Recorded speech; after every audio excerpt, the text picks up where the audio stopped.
오늘은 하나님 말씀을 우리가 같이 한 절씩 이렇게 교독을 하겠습니다. 제가 한 절 읽고 여러분이 한 절 읽고 이렇게 교독을 하도록 하겠습니다. 창세기 4장 1절부터 15절까지의 말씀입니다. 제가 먼저 읽겠습니다. 아담이 자기 아내 하와와 동침하니 아내가 임신하여 가인을 낳았다. 하와가 말하였다. 주의 도심으로 내가 남자아이를 얻었다.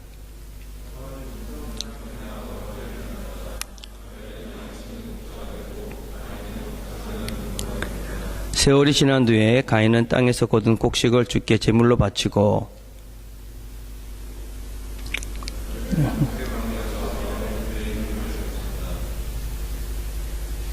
제가 지금 이게 뭐 잘 안 맞는 것 같다, 그죠?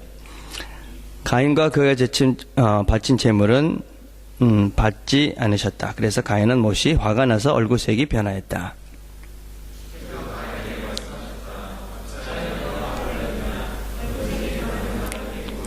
내가 올바른 일을 하였다면 어찌하여 얼굴을 펴지 못하느냐. 그러나 내가 올바르지 못한 일을 하였으니 죄가 너의 문에 도사리고 앉아서 너를 지배하려고 하니 너는 그 죄를 잘 다스려야 한다.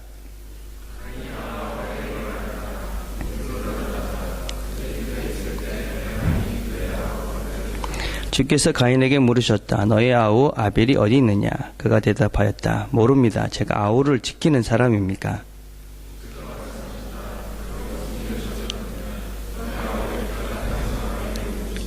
이제 내가 땅에서 저주를 받을 것이다. 땅이 그 입을 벌려서 너의 아우의 피를 너의 손에서 받아 마셨다.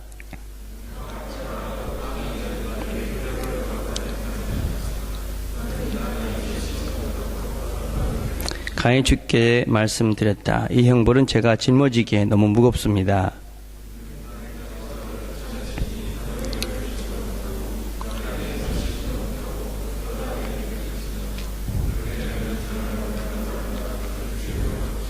주께서 그에게 말씀하셨다. 그렇지 않다. 가인을 죽이는 자는 7갑절로 벌을 받을 것이다. 주께서 가인에게 표를 찍어주셔서 어느 누가 그를 만나더라도 그를 죽이지 못하게 하셨다. 아멘. 우리가 성경을 보면서 어려운 개념 중에 하나가 원죄라는 개념입니다. 원죄. 우리 모두는 어떻게 태어났든지 상관없이 다 죄가 있어서 그래서 우리는 죄인이다. 그게 성경적 인간론의 첫 시작입니다. 그래서 그리스도인이다 하는 사람들은 기본적으로 나는 죄가 없다. 이렇게 생각하는 사람은 사실은 그리스도인이 될 수가 없습니다.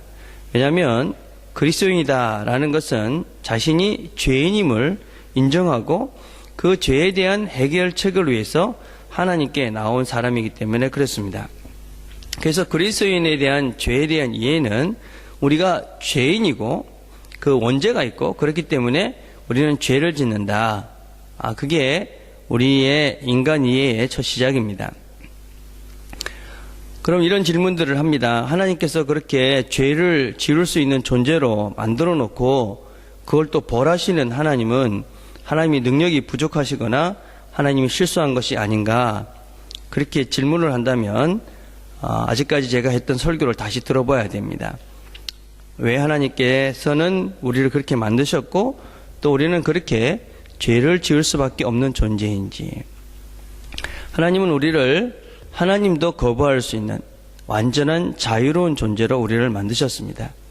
우리는 우리가 선택하고 결정할 수 있습니다. 그리고 그것에 대해서 우리가 책임을 지고 또 우리는 그 대가를 치러야 되는 것이 우리의 삶입니다.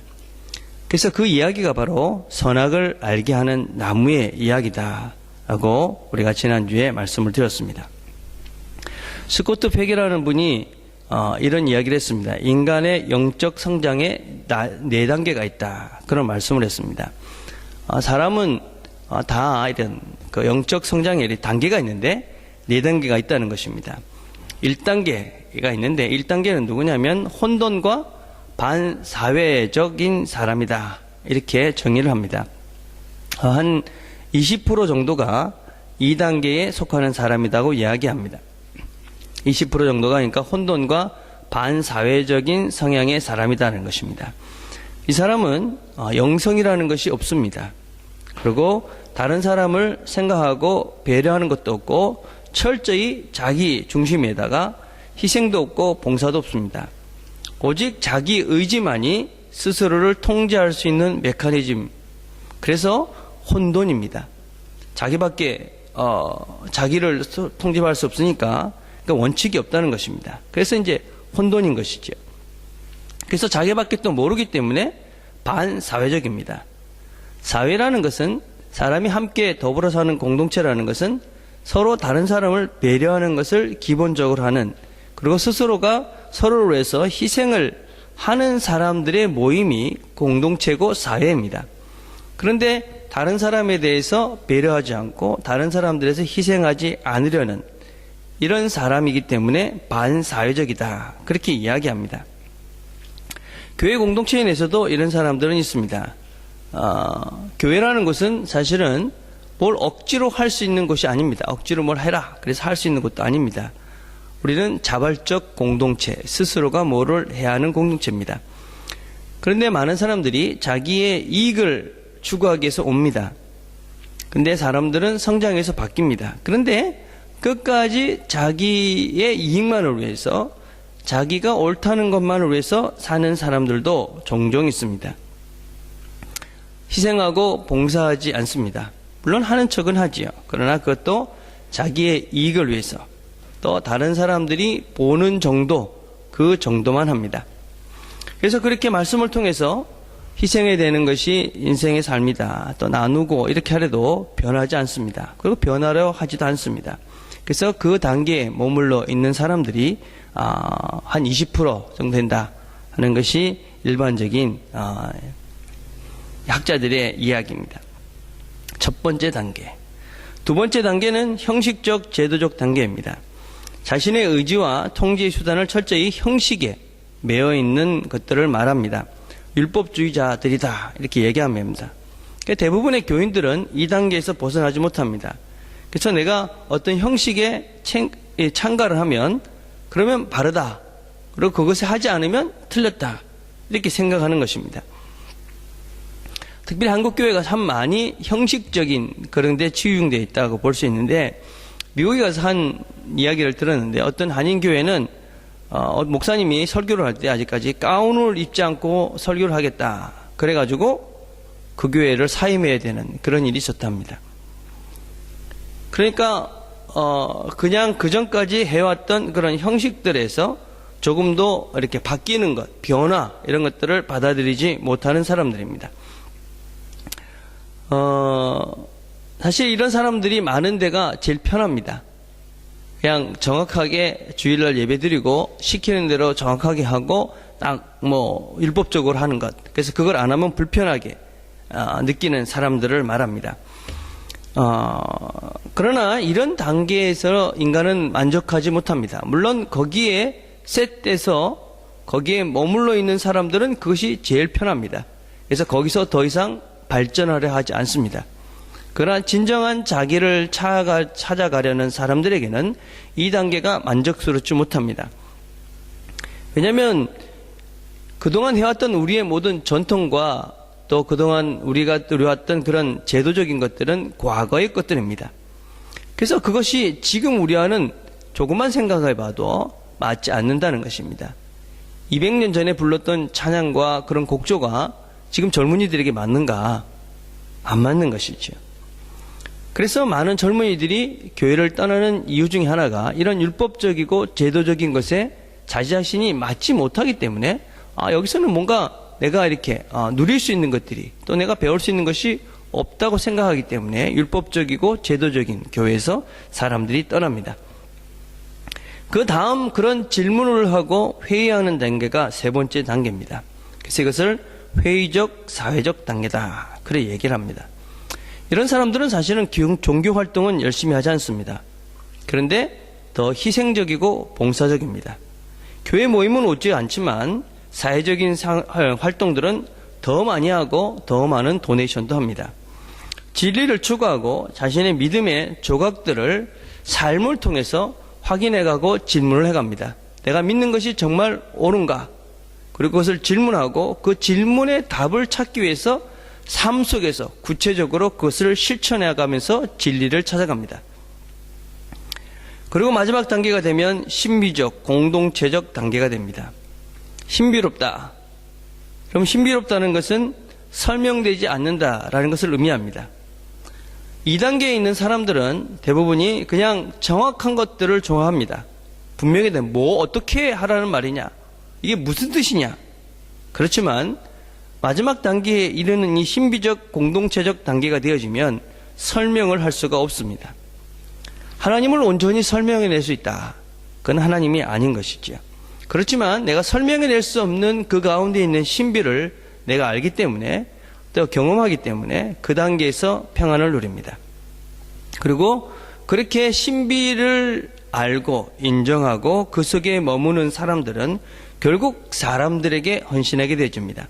그래서 공동체에게 헌신하게 되어지죠.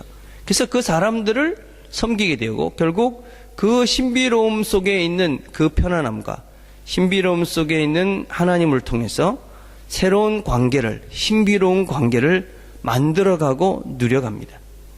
이게 우리가 사실은 궁극적으로 추구해 가야 될 마지막 단계입니다. 하나님의 신비를 삶 속에서, 또 우리가 날마다 삶 속에서 그것을 경험하지 못하고 살게 되면 우리는 늘 어떤 면에서는 그냥 율법적인, 그래서 뭔가 하는 것 같은데 뭔가 만족이 없는, 진정한 진리를 깨닫지 못하는 안타까움들 속에서 살아갈 가능성이 참 많이 있습니다. 그래서 하나님과의 신비로운 연합, 신비로운 관계가 만들어지는 것이 우리가 진정한 영적인 삶을 추구해가는 마지막 단계다라고 할 수 있습니다. 그런데 이런 4단계는 사실은 우리 각 개인마다 사실은 다 조금씩 있을 수 있습니다. 우리 모두는 사실은 이런 부분들을 다 경험하고 있고 또 알고 있습니다. 그런데 그 어떤 부분을 내가 개발하고 추구하느냐에 따라서 내가 가는 방향은 달라집니다. 그리고 어느 정도 나이가 지나고 나면 그것이 나의 특성이 돼서 그다음부터는 변화가 일어나지 않습니다. 근데 안타깝게도 참으로 한국교회 많은 사람들 중에는 1단계 내지 1단계에서 2단계 정도가 지나가고 나면 내가 신앙인이 됐다고 착각하는 사람들이 참 많이 있습니다. 물론 1단계에 머무르면서도 교회 오는 것 자체가 신앙인이라고 오해하는 사람들도 종종 있긴 합니다. 그러나 2단계 정도 돼서 규칙적으로 교회를 오고 이 정도의 신앙이 내가 이제는 다 된 것 같다라는 착각을 할 수 있다는 것입니다. 그러나 정말 내가 진리를 알고 있고 하나님을 알고 있는가에 대해서는 정말 냉철하게 자기 자신을 돌아보고 그것들을 찾기 위해서 질문하고 찾고 삶을 살아보아야만 합니다. 삶으로 살아내지 못하는 그런 경험은 신비를 경험할 수가 없습니다.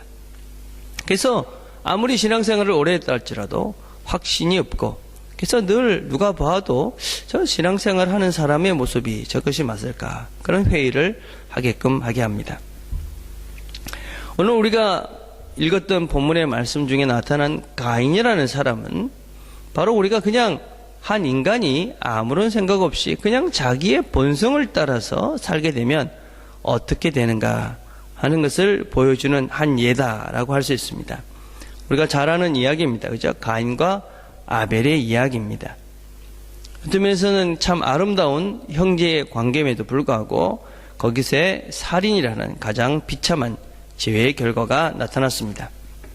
그리고 이 가인이라는 사람은 죄를 짓고 난 다음에 아담과 하와보다도 훨씬 더 강력하게 그 죄가 진보해가는, 죄가 진화해가는 그런 장면들을 우리가 볼 수가 있습니다.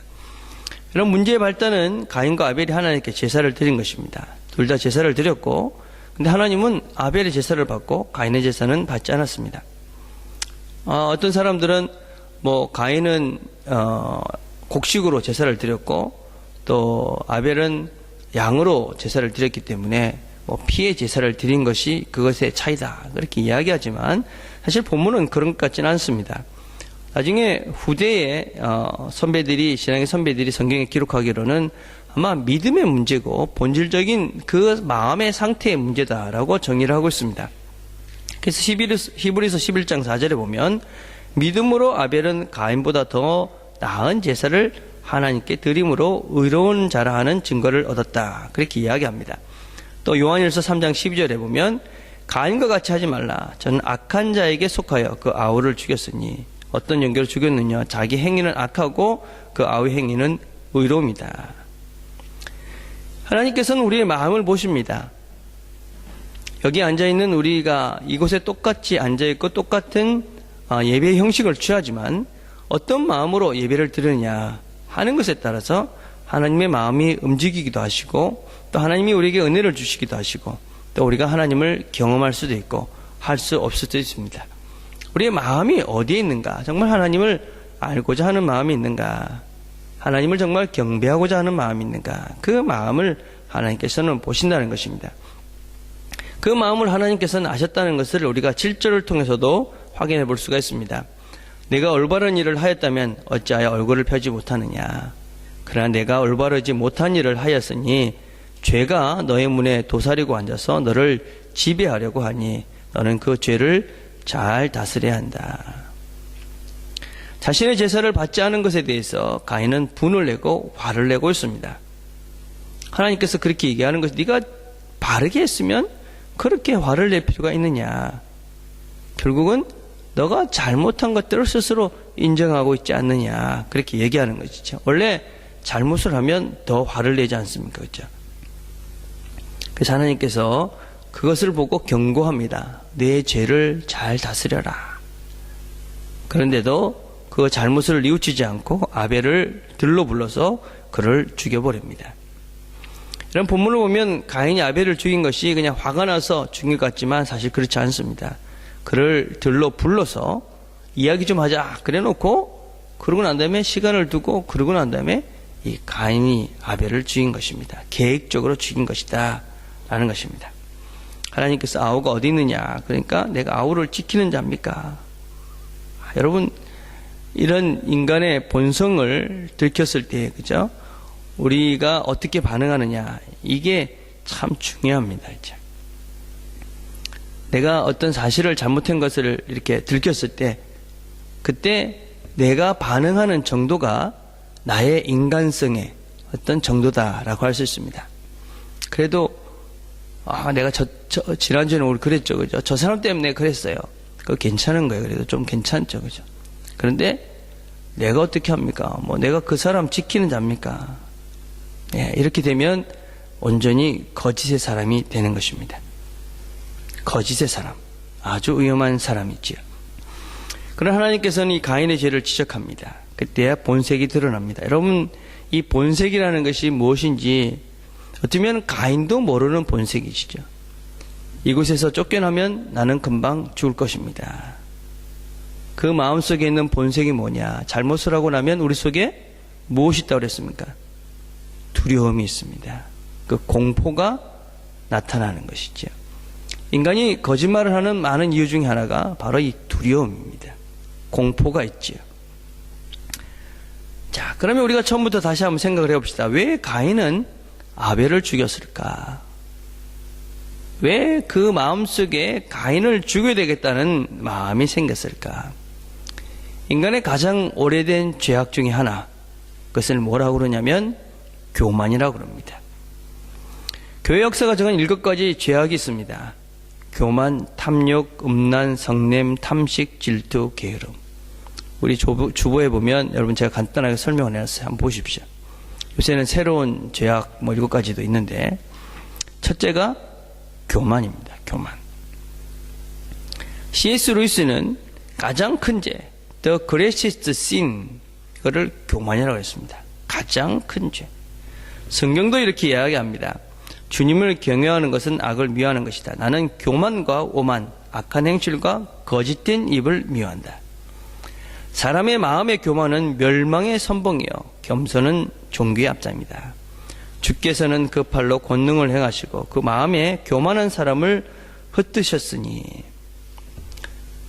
성경에 이르기를 하나님께서는 교만한 자를 물리치시고 겸손한 자들에게 은혜를 주신다. 여러분, 교만이 무엇입니까? 교만이라는 것은 무엇이냐면 내가 다른 사람보다 더 나은 존재라는 것을 억지로 증명해 보이는 태도입니다. 나는 저 사람보다 나아. 이런 걸 억지로 증명해 보이려는 태도. 이게 교만입니다. 나는 너보다 더 나은 사람이야. 여러분 왜 질투하는지 아십니까, 여러분? 너는 나보다 더 잘 못하는데, 그래서 비교하는 것이죠. 그래서 나보다 나을 게 없는데 너 왜 내보다 잘 됐어? 그 마음속에는 교만이 있는 것이죠. 여러분 돈을 벌고자 하는 것, 처음에는 탐욕으로 시작을 합니다. 그죠? 그 돈을 많이 벌면 어느 정도까지 가면 사실은 뭐 우리가 먹고 사는데 지장 없을 만큼 돈을 법니다. 근데 더 벌고 싶습니다. 왜 그렇습니까? 더 많이 벌고 싶습니다. 왜 그렇습니까, 여러분? 저 사람보다 내가 더 많이 있다는 것을 보여주기 위해서 사실은 돈을 버는 경우가 많습니다. 더 가져야 되겠다. 저 사람보다 내가 더 가져야 되겠다. 왜 미워합니까? 저 사람이 나보다 좀 낮아져야 되고 덜 가져야 되는데 그러니까 미워지는 것입니다. 그러니까 상대방이 적으로 보이고 적대감을 가지는 것입니다. 사실은 나와 별 상관이 없는 사람임에도 불구하고 그렇게 나를 억지로 다른 사람을 경쟁자로, 적으로 그렇게 만들어서 미워하고 그 사람을 시기하고 질투하고, 이 마음속에 무엇이 있는 것이냐? 교만하기 때문에 그렇습니다.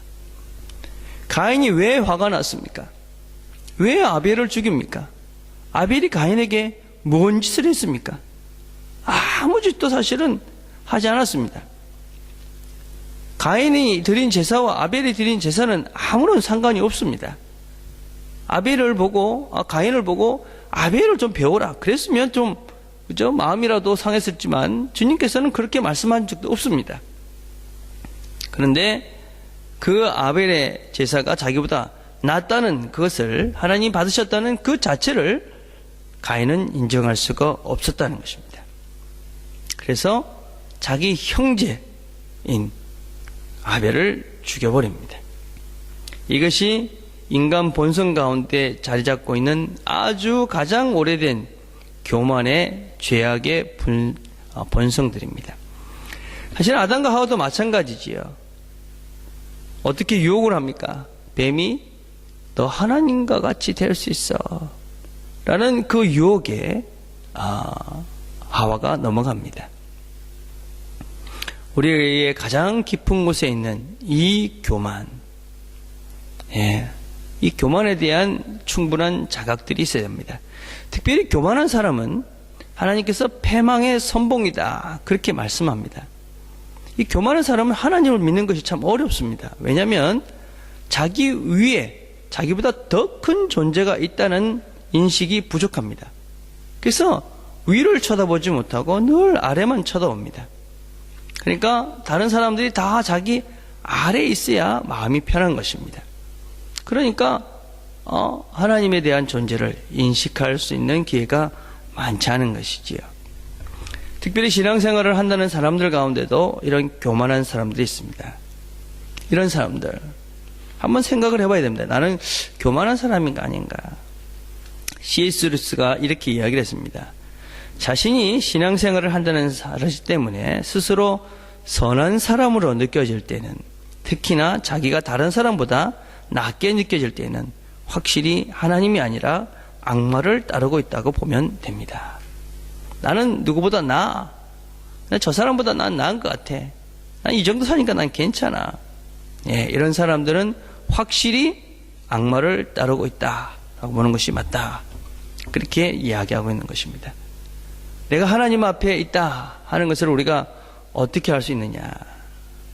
내가 정말 하나님 앞에서 난 참 하찮은 존재야. 더러운 존재야.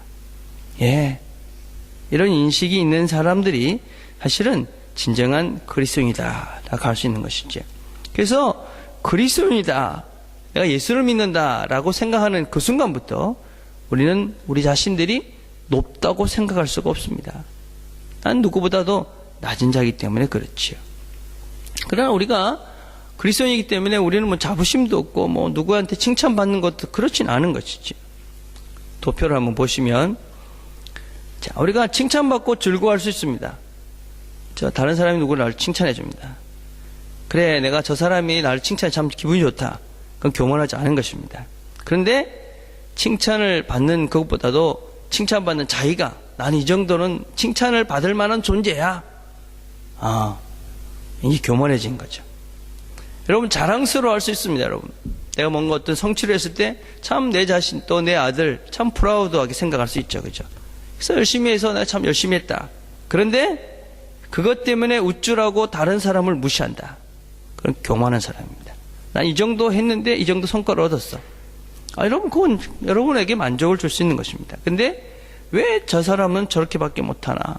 이렇게 되면 이거는 교만한 것이죠. 겸손한 사람은 아주 자연스럽습니다, 여러분. 자기 결코 겸손하다고 얘기하지 않습니다. 근데 교만한 사람은 자기 스스로가 겸손하다고 여깁니다. 난 이 정도면 겸손하지. 또 자기 자신에 대해서도 겸손한 사람은 항상 교만하다는 것을 압니다. 근데 교만한 사람은 자기 자신이 교만하다는 걸 인정하지 않습니다. 우리가 평생 누구든지 죽을 때까지 싸워야 되는 가장 근본적인 죄악 중에 하나, 그게 바로 교만이다라는 걸 기억하셔야 됩니다. 여러분이 바깥으로 나는 교만해 그렇게 이야기할 필요는 없지만 내적으로는 끊임없이 내가 교만한 자다라는 것을 인식하고 사셔야만 합니다. 우리가 하나님에게 칭찬을 듣기 위해서 열심히 살고 또 서로가 열심히 산 거를 서로 격려하고 서로가 또 자연스럽게 그죠? 서로를 위로하고 그렇게 하는 것은 당연히 필요한 것입니다. 그리고 다른 사람을 세워주는 것은 당연히 우리가 해야 되는 것입니다. 그러나 우리가 조금만 방심해 버리면 우리는 우리의 이 본성 가운데 있는 교만이 다른 사람들을 멸시하고 또 나를 탐욕 가운데 이끌어버리고 그리고 내가 비참한 누구와의 관계도 아름답지 못하게 하는 그런 비참한 자리에 이르게 된다는 것입니다. 특별히 이런 죄라는 것은 항상 그 자리에 멈춰서 있지 않습니다. 죄는 진화합니다. 더 발전하는 것입니다. 더 악하게 된다는 것입니다. 얼마나 무서운지 모릅니다, 여러분. 여러분, 아담과 하와를 한번 보십시오. 처음에는 아담과 하와가 하나님께서 잘못했을 때 숨었습니다, 여러분. 그렇죠? 너희들 왜 그런 잘못을 했느냐? 그러니까 뭐라고 그랬습니까? 하와 때문에 그랬습니다. 핑계를 댔죠, 그죠? 여러분, 그 정도는 괜찮은 거예요, 그죠? 예, 그 정도는 괜찮은 거예요. 그래도 자기가 잘못했다는 건 아는 거니까. 그런데 이 가인은 뭐라 그럽니까? 내가 아우를 지키는 자입니까? 그럼 참 무서운 사람입니다, 여러분. 그렇죠? 우리가 이해할 때 첫 번째 사람, 혼돈과 반사회적 사람입니다. 여러분, 우리가 이런 사람들을 거짓의 사람들이다, 그렇게 이야기합니다. 거짓의 사람들. 이런 거짓의 사람들의 특징은 무엇이냐면 위장입니다. 위장. 다른 말로 하면 외식하고 자신을 숨기는 것이지요. 자신의 거짓을 교묘하게 잘 숨기는 사람들이 있습니다. 자기의 어떤 외식을 또 어떤 자기의 그런 잘못을 잘 숨기죠. 교묘하게. 근데 이 거짓말을 잘하는 사람이 무식하거나 교양이 없는 사람들이 아닙니다. 아주 그죠? 잘 배운 사람일 가능성이 많습니다. 영상을 하나 볼까요, 한번? 제 이명 탈락사유가 저의 교수로서의 자질 부족이라고 하고 있는데 증거를 제시하지 못하고 있습니다. 재판장님께서는 꼭 법대로만 해주시기 바랍니다. 법대로 해달라는 말을 자주 하는데 당연히 법대로 합니다. 처음엔 박봉주 판사에게 기대를 걸었어요. 그런데 이건 학생들이 낸 건의서인데요. 원고가 교육자로서의 자질이 현저히 부족하다는 증거 자료입니다. 이것을 증거 신청합니다. 제출하세요.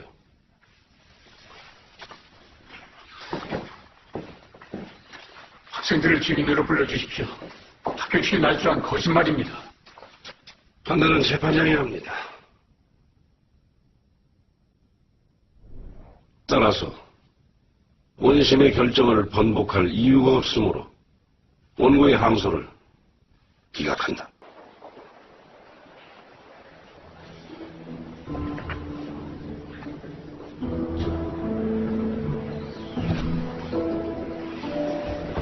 증인이 엘리베이터 앞에 서 있는데 누군가 부르는 소리에 돌아보니 피고가 2층 계단에서 내려오고 있었단 말이죠.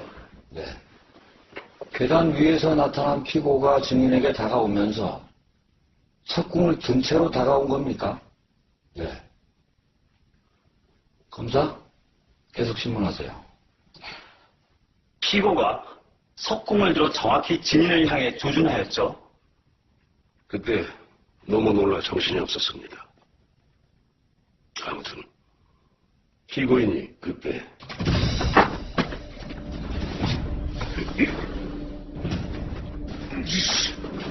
당신 뭐 하는 짓이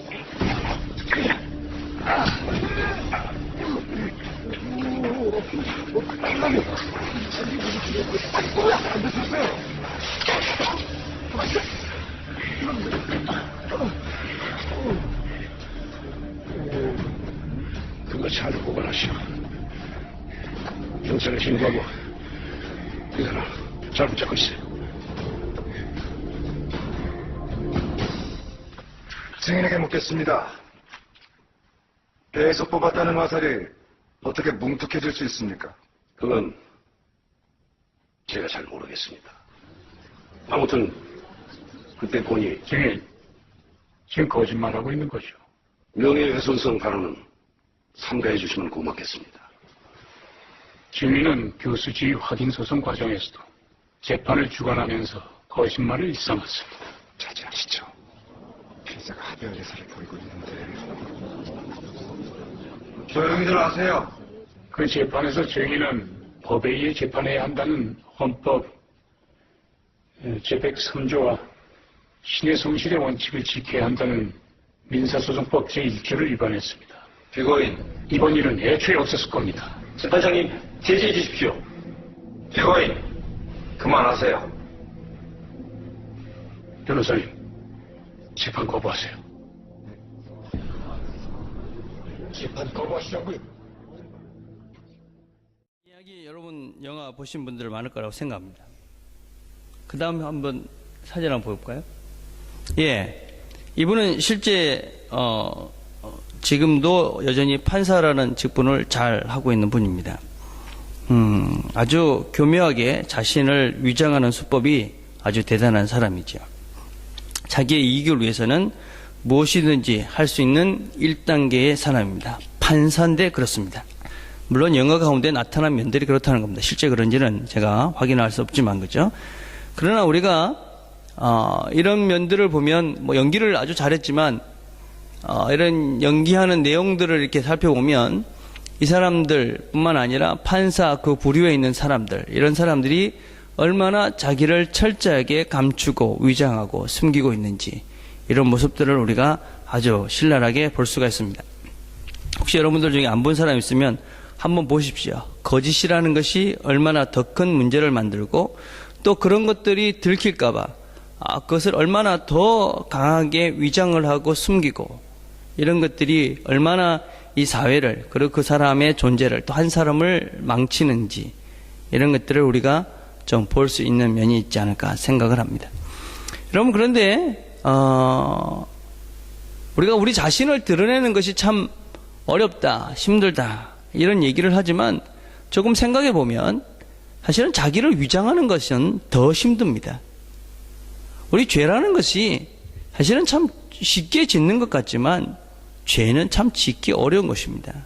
죄를 짓기 전에 대부분은 엄청난 계획과 노력을 통해서 죄를 짓습니다. 그런데도 불구하고 많은 사람들은 죄를 짓고 그리고 공포 때문에 그것을 숨기기 위해서 거짓말을 합니다. 여러분, 이 거짓의 내면에는 아주 깊은 공포가 있습니다. 처음에 잘못을 할 때는 그런 공포를 모르지만 막상 잘못을 저지르고 나면 거짓을 시작하는데 왜냐하면 공포가 있기 때문에 그렇습니다. 자기가 했던 것들을 숨기려는 그것을 드러냈을 때에 일어날 일들에 대한 두려움, 그런 것들 때문에 사람들은 거짓말을 합니다. 여러분 14절을 한번 볼까요? 14절 뭐라고 얘기합니까?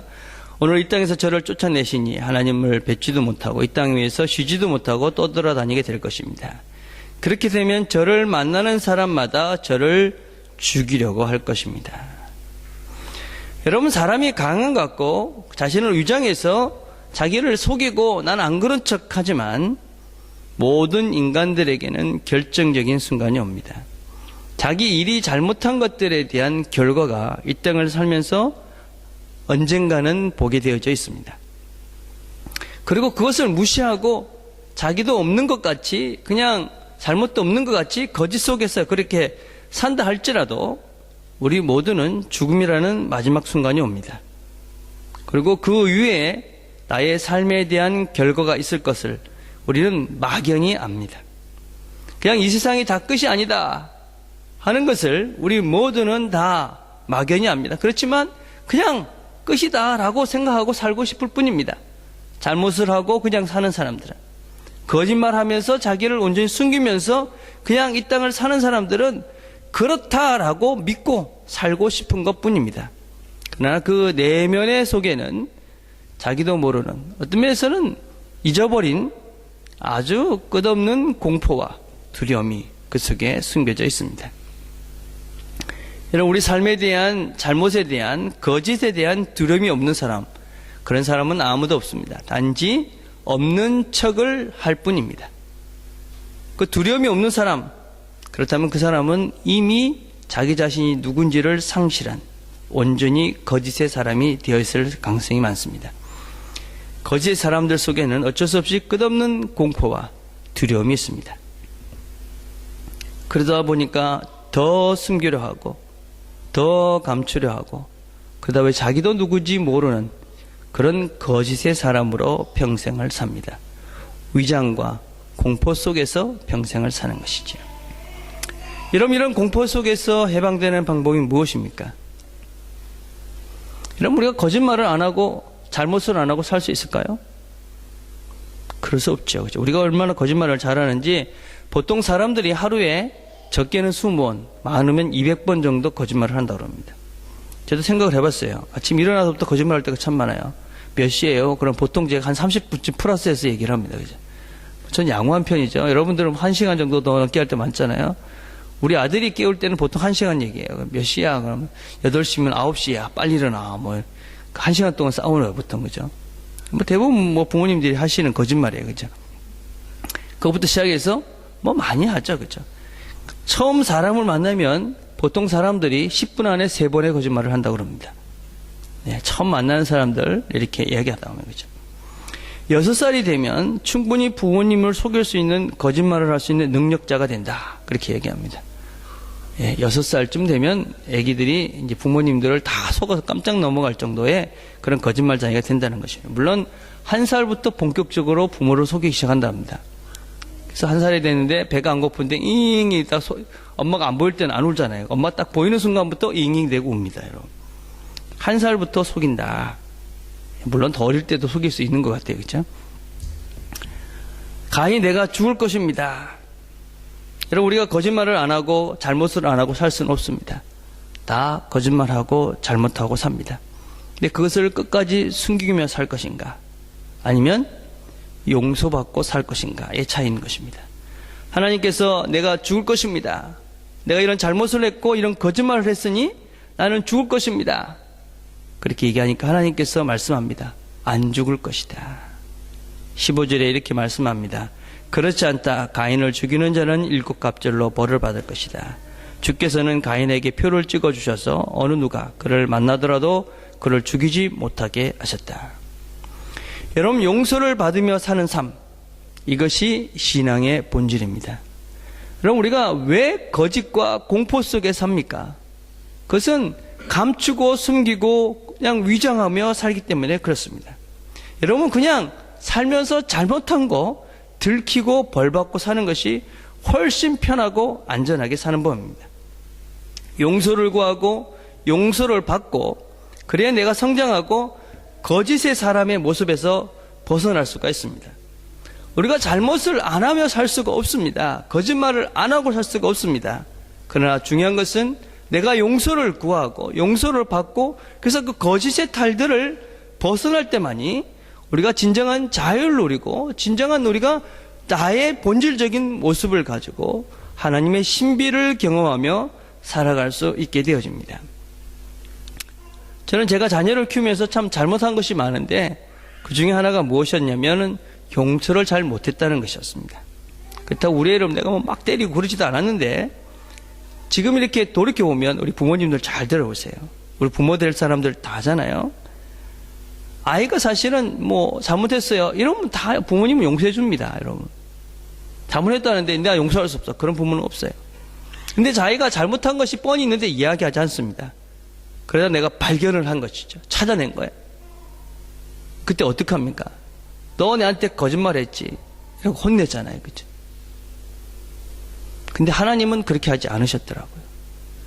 가인이 사람을 죽였고 동생을 죽였고 그리고 내가 언제 그랬습니까? 그랬는데 하나님은 그것을 아심에도 불구하고 혼내시지만 여전히 내가 너를 버리지 않겠다고. 하나님 내가 두렵습니다. 그러니까 너를 죽지 하지 않겠다. 그렇게 말씀합니다.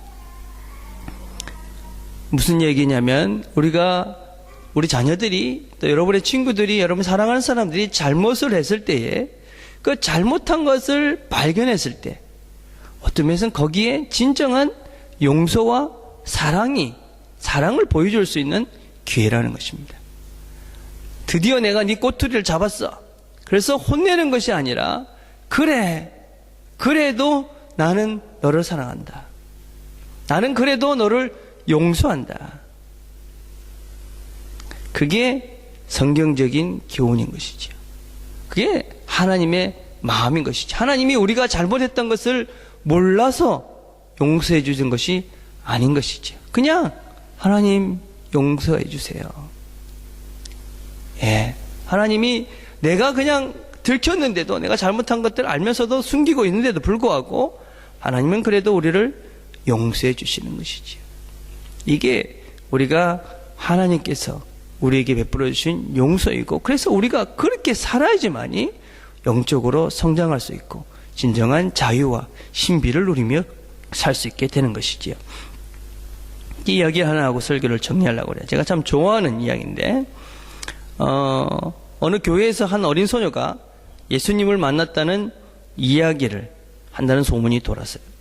사람들이 그 소녀를 만나면 저 사람 정말 저 애가 정말 예수님 만난 것 같대. 그런 소문이 돈 거야. 그래서 이 주교가 확인을 하러 갔어요.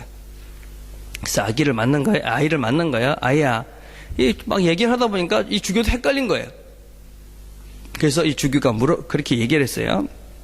아이야, 내가 예수님을 만나거든. 내가 오늘 예수님께 내가 고백한 죄가 무엇인지 한번 물어봐라. 그랬어요. 캐톨릭에서는 고해성사를 하지 않습니까? 그래서 내가 오늘 고해성사 했는데 그게 뭔지 예수님께 물어봐라. 그러한 다음에 다음날 다시 만났어요. 그래, 아이에게 물어봤어요. 아이야, 예수님 만나봤냐? 그러니까 예, 그랬어요. 그래, 내가 물어보라는 것도 물어봤냐? 그러니까 예, 그랬어요. 내가 그래 무슨 죄를 예수님께 고백했다 카대? 그러니까 아이가 뭐라 그랬겠어요? 예수님이 그러시는데 다 잊어버렸대요. 진짜인지 가짜인지 더 헷갈리게 생겼죠, 그죠? 예. 여러분, 하나님께서 우리가 잘못했다고 고백하는 순간 하나님은 그걸 기억하셔서 그것들을 가지고 우리를 정죄하는 것이 아니라 다 잊는 것이지요. 여러분, 자녀를 키우면서 자녀가 용서해 주세요. 그 순간 우리의 모든 것들은 부모의 마음은 다 녹아집니다.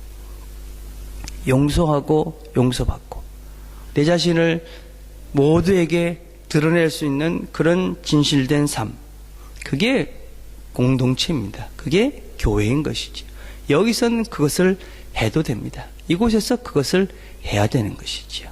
그럴 때 우리의 삶들이 영적으로 성숙해지고 그래서 신비로운 공동체적인 아름다운 삶들을 우리가 살게 되는 것입니다. 기도하겠습니다.